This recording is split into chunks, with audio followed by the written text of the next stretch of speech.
Assalamualaikum warahmatullahi wabarakatuh. Kembali lagi bersama saya Rafidi Sadra Pisena NIM 55522000093. Di sini saya akan membahas kembali buku Scott pada bab 10 terkait dengan kompensasi eksekutif atau executive compensation. Pembahasan yang pertama yaitu apakah kontrak insentif diperlukan.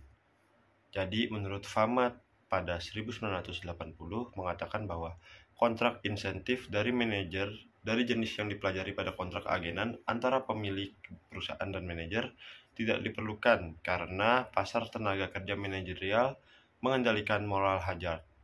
Fama juga berpendapat bahwa untuk manajer tingkat bawah, setiap kelalaian akan terdeteksi dan dilaporkan oleh manajer di bawah mereka yang ingin maju. Artinya, proses internal pemantauan beroperasi untuk mendisiplinkan manajer yang mungkin kurang tunduk pada disiplin pasar tenaga kerja manajerial itu sendiri.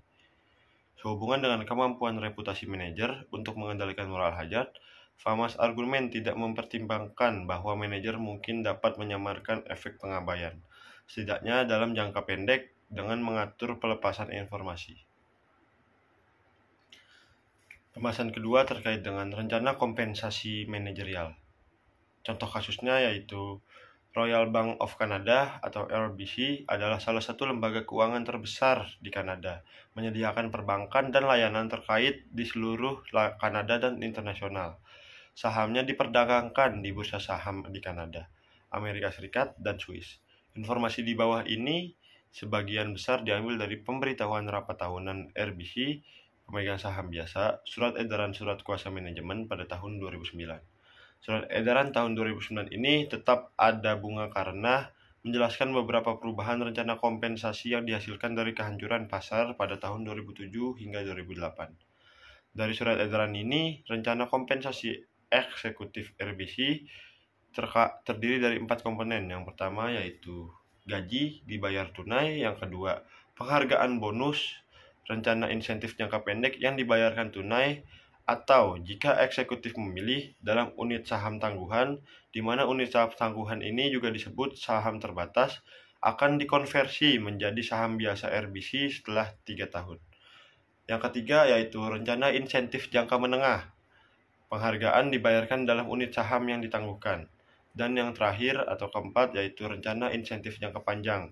Jadi penghargaan yang dibayarkan yaitu berupa opsi saham karyawan atau ISO. Lanjut, masih dalam pembahasan terkait dengan rencana kompensasi manajerial. Jadi total kompensasi umumnya diposisikan relatif terhadap kompensasi a peer group dari perusahaan besar yang serupa. Namun kompensasi total serta yang eksekutif individu dapat bervariasi secara substansial di atas atau di bawah median tergantung pada bank, segmen, dan kinerja individu. Misalnya, jika ROE berada di sepertiga atas perusahaan peer group, total kompensasi disesuaikan ke atas sebesar 15% dan disesuaikan ke bawah sebesar 15% jika di sepertiga bagian bawah. Untuk insentif jangka pendek, untuk setiap segmen bisnis, RBC menetapkan tingkat target tahunan pertumbuhan laba bersih atau ROE. Untuk seorang eksekutif individu, bonus penghargaan bergantung pada kinerja bank secara keseluruhan dan kinerja segmen relatif terhadap target. Pembayaran selanjutnya disesuaikan dengan ukuran kinerja non-keuangan individual, yaitu kinerja relatif terhadap tujuan pribadi. Ini mungkin termasuk tujuan sehubungan dengan manajemen risiko, manajemen biaya, dan inisiatif pendapatan baru, pembiayaan, pengembangan operasi, dan lain-lain. Terakhir, pemberian bonus dapat disesuaikan naik atau turun tergantung pada kinerja ROE relatif terhadap peer group. Lanjut, untuk insentif jangka menengah, jumlah unit saham yang ditangguhkan yang diberikan bergantung pada kinerja saham biasa selama 3 tahun sebelumnya. Penghargaan selanjutnya disesuaikan tergantung pada kinerja harga saham relatif terhadap kelompok sebaya. Namun jika menargetkan ROE tidak tercapai, tidak ada penghargaan unit saham yang ditangguhkan yang akan dibuat. Untuk insentif jangka panjang, harga pelaksanaan ISO didasarkan pada harga saham RBC sekitar tanggal penghargaan. Artinya, nilai intrinsik adalah 0. ISO memiliki jangka waktu 10 tahun dengan vesting pada tingkat 25% per tahun selama 4 tahun pertama. Selain itu, eksekutif diharuskan memegang jumlah minimum saham biasa RBC. Misalnya, presiden dan CEO harus memegang saham senilai 8 kali gaji. Persyaratan ini berlaku selama 2 tahun setelah pensiun.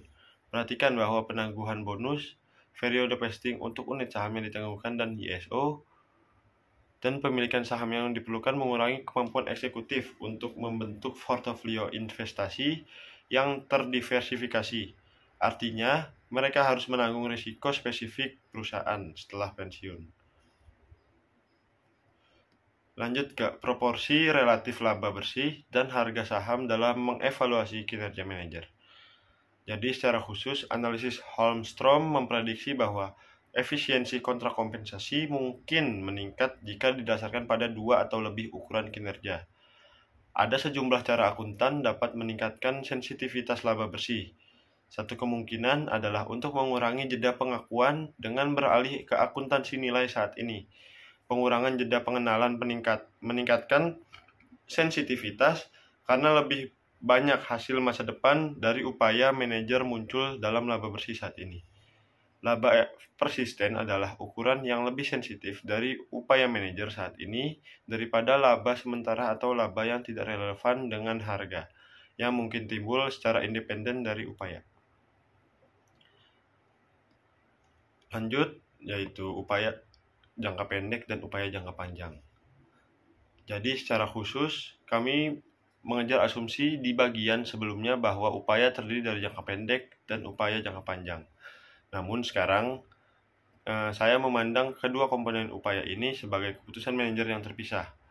Upaya jangka pendek adalah usaha yang ditunjukkan untuk meningkatkan seperti pengendalian biaya, pemeliharaan, moral karyawan, periklanan, dan kegiatan sehari-hari lainnya yang meningkatkan laba bersih, terutama pada periode berjalan.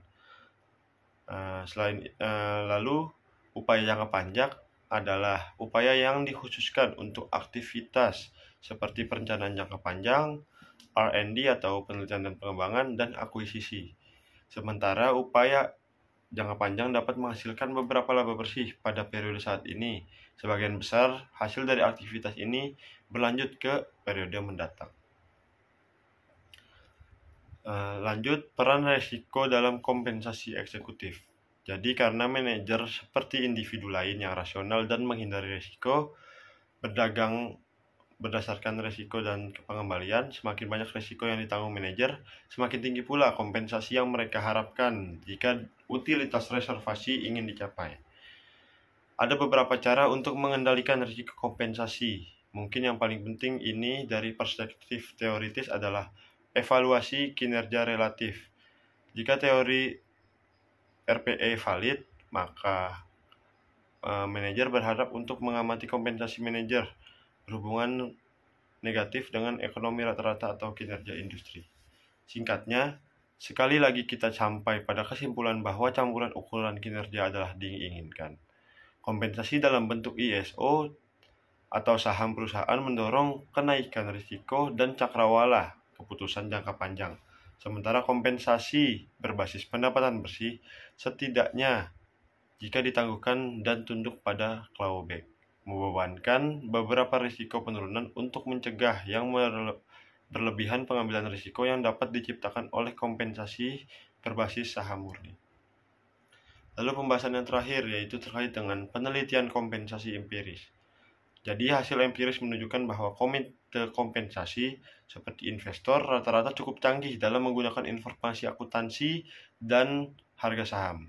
Sama seperti pengungkapan penuh informasi, akuntansi keuangan yang relevan dengan nilai akan meningkat penggunaan informasi ini oleh investor.